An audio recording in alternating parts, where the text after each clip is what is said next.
Why Jews don't accept Jesus as Jewish Messiah by their own admission. For almost 2 millennia there has been a deep division between Jews and Christians over the question of Jesus. For Jews it is crystal clear that Jesus was nothing more than a human being, while Christians died as martyrs defending Jesus' status as the Son of God and even God himself. This video is a reflection of the traditional position of Judaism regarding Jesus Christ. Here comes a revelation from a senior rabbi of Sinai Temple who does his best to make Christian listeners to understand why Jews have rejected and still reject Jesus, based on what Scripture says about his life and mission. The primary reason that Jews do not believe in Jesus as the Messiah is that after his arrival and death, the world was not redeemed. That was the expectation and requirement of the prophesied Messiah to fulfill. Alas, it had not happened. There is at least as much suffering, pain and tragedy in the world as there was before Jesus, probably much more. If the Christian answers that the suffering is a result of the world's rejecting Jesus, then it raises even more questions. 1. Why did the majority of those who knew him reject him in his own lifetime, as the majority of the world still does today? And 2. If suffering is a result of rejecting Jesus, why has so much of the suffering historically been inflicted by, and even upon, those who accepted him, that is, Christians? There is a reason to believe Jesus himself was a staunch upholder of the law. That which defined early Christianity, the rejection of Mosaic law, might not have been Jesus' intention at all. As Jesus says, "Think not that I have come to abolish the Torah and the prophets. I have come not to abolish them, but to fulfill them.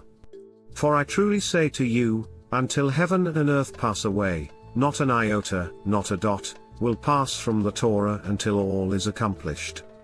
Whoever relaxes one of the least of these commandments and teaches men to do so, shall be called least in the kingdom of heaven." Matthew 5.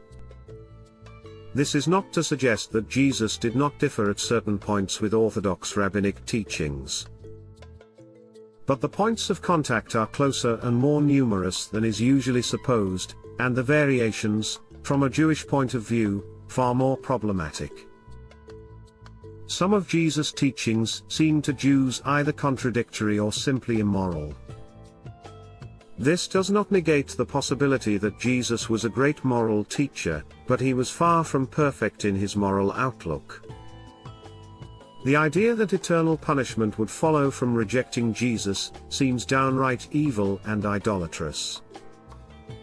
That someone could live a noble life and not be saved, when another could live a depraved and cruel life and through a true conversion of his heart and belief in Jesus at the end of life still be saved, is hard to tote up on the moral scale.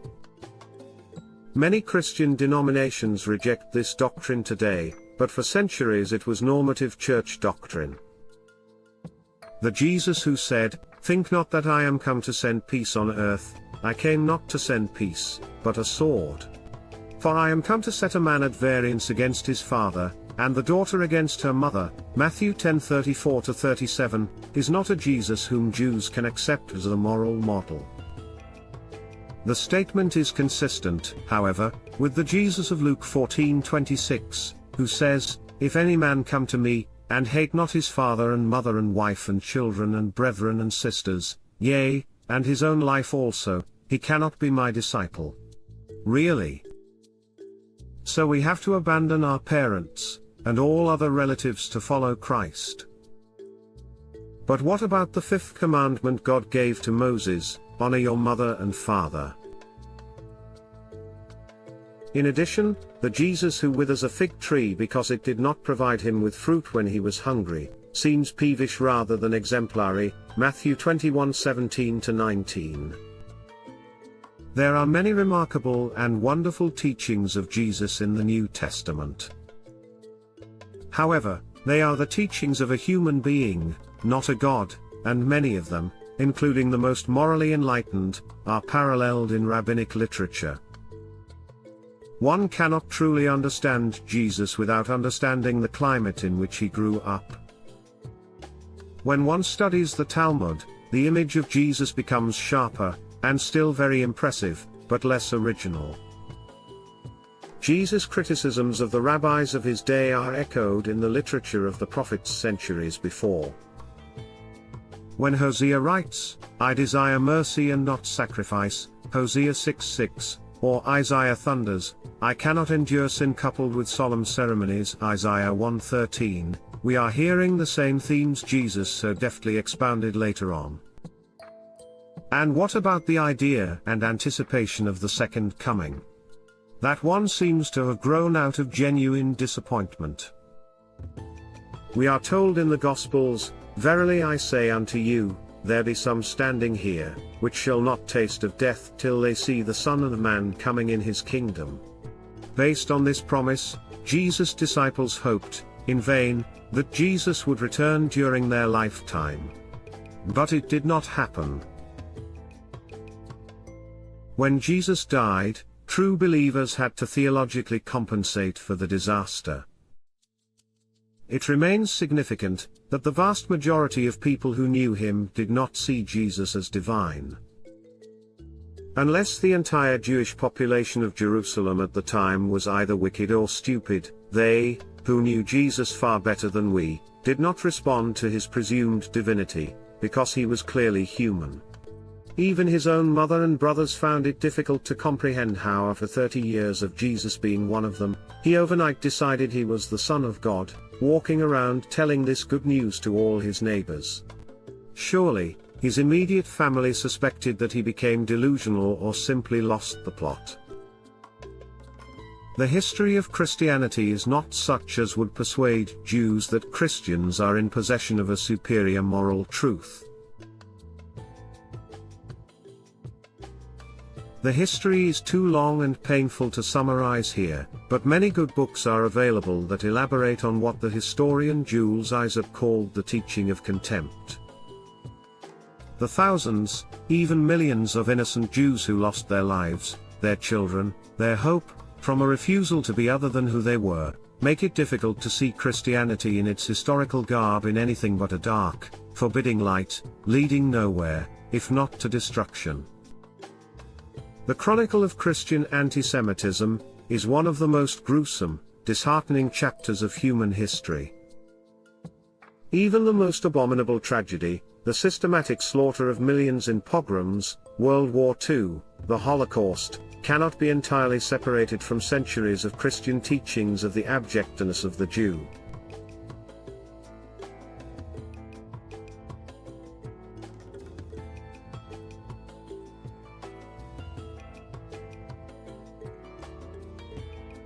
As the theologian Eliezer Berkowitz put it, the Nazis who killed Jews may not have been Christians, but they were all the sons and daughters of Christians, who were supposed to be raised merciful and loving their neighbor. Although many faiths, including some Greek and Roman mystery religions, spoke of a man/God,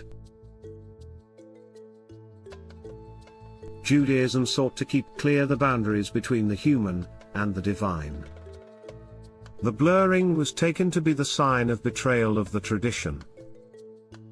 Jesus did place great emphasis on internal spirituality. This was not because he was more spiritually advanced, but because society was more advanced materially. Moses had to set up a system of courts, of civil and criminal law. Jesus was born in Roman Empire, with the most advanced civil society of the time. He did not need to discuss external rights, either religious or civil. They were taken care of by Roman law and the developed Jewish law.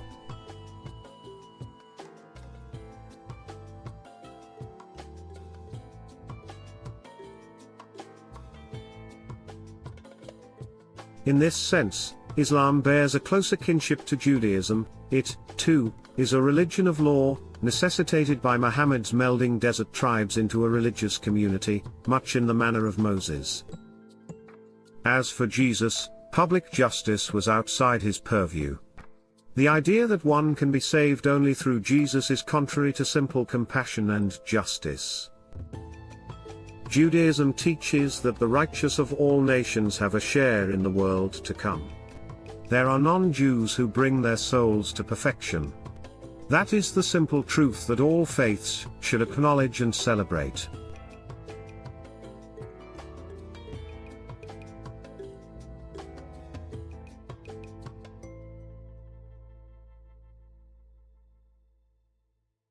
Otherwise, there can be no kinship. How can we take seriously a friendship that is conditioned ultimately on the hope and expectation that the Jews will disappear?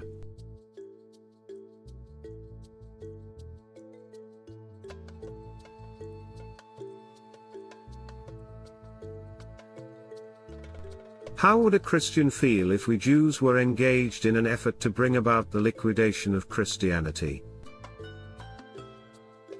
To sum it all up, here are 6 main reasons why Jews don't believe in Jesus, or why Jesus is not the Jewish Messiah. Judaism has rejected the claim that Jesus is the Jewish Messiah for nearly 2,000 years. The concept of the Messiah has its foundation in the Jewish Bible, the Tanakh, which teaches that all of the following criteria must be fulfilled before any person can be acknowledged as the Messiah. Reason number 1, the Messiah must be from the tribe of Judah and a descendant of King David and King Solomon. Jesus did not qualify. The Messiah must be a member of the tribe of Judah, Genesis 49:10, and a direct descendant of King David and King Solomon, 2 Samuel 7:12-14, 1 Chronicles 22:9-10. Genealogy in the Bible is only passed down from father to son, Numbers 1:1-18. There is no evidence that Jesus really had this pedigree, and the Christian Bible actually claims that he did not have a birth father from the tribe of Judah descending from King David and King Solomon, Matthew 1:18-20. Joseph was not Jesus' biological father, and his mother Mary, being a woman, does not qualify. Reason number 2, in gathering of the Jewish exiles, Jesus did not do this. When the Messiah is reigning as King of Israel, the Jews will be ingathered from their exile and will return to Israel, their homeland. Deuteronomy 33, Isaiah 11:11-12, Jeremiah 33, 32-37, Ezekiel 11:17, 36-24. This has clearly not yet happened, and we, the Jews, still await its fulfillment. Reason number 3, rebuilding of the Holy Temple. Jesus failed to achieve this. The temple in Jerusalem has to be rebuilt and will be rebuilt, Isaiah 2:2-3, 56:6-7, 60-7, 66:20, Ezekiel 37:26-27, Malachi 3:4, Zechariah 14:20-21. The temple was still standing in Jesus' day. It was destroyed 38 years after Jesus' crucifixion, and it has not yet been rebuilt.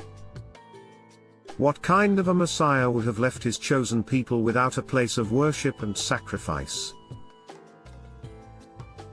Reason number 4, worldwide reign of peace. Jesus did not accomplish this.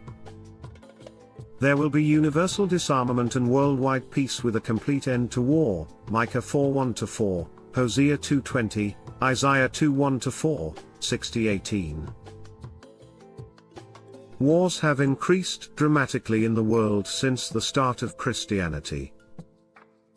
Reason number 5, observance of the Torah embraced by all Jews. Jesus didn't bring this about. The Messiah will reign as king at a time when all the Jewish people will observe God's commandments, Ezekiel 37:24, Deuteronomy 38, Jeremiah 31:32, Ezekiel 11:19-20, 36:26-27. Jesus never ruled as king. For most of his life he was a carpenter, and for the last 3 years he walked around as a barefooted vagabond and slept rough. not exactly a divine king's style. Also, not all Jews have embraced the commandments of God's Torah. So, this prophecy has not been fulfilled either. Reason number 6, universal knowledge of God. Jesus clearly failed here also.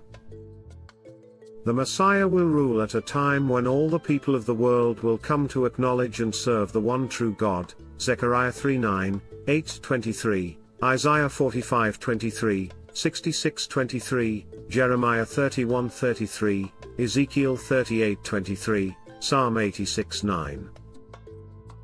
This, as well, has not yet taken place, and the Jews await its accomplishment.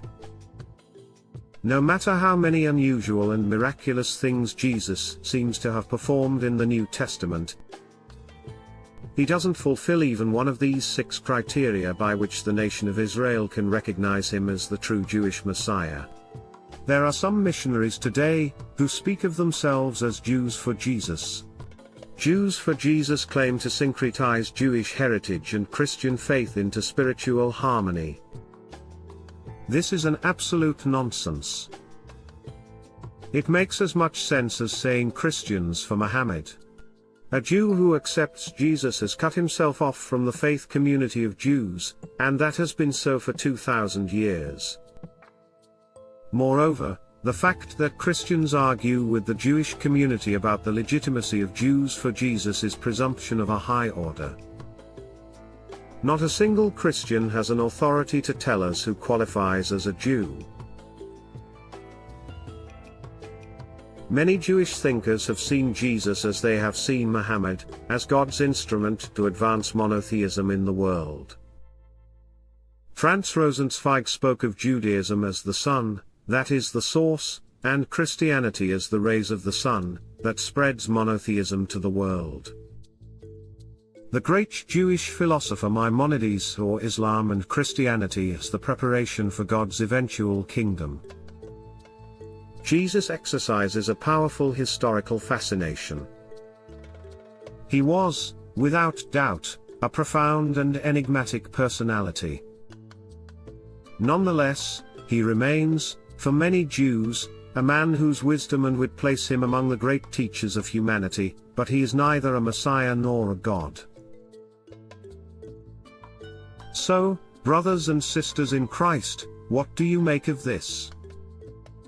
Do the Jews make a valid point, or two, about our beloved Jesus? Or they just read the same Bible passages and understand them differently? Or they deliberately misinterpret them? Your comments and discussions will be much appreciated. May God bless you and your family.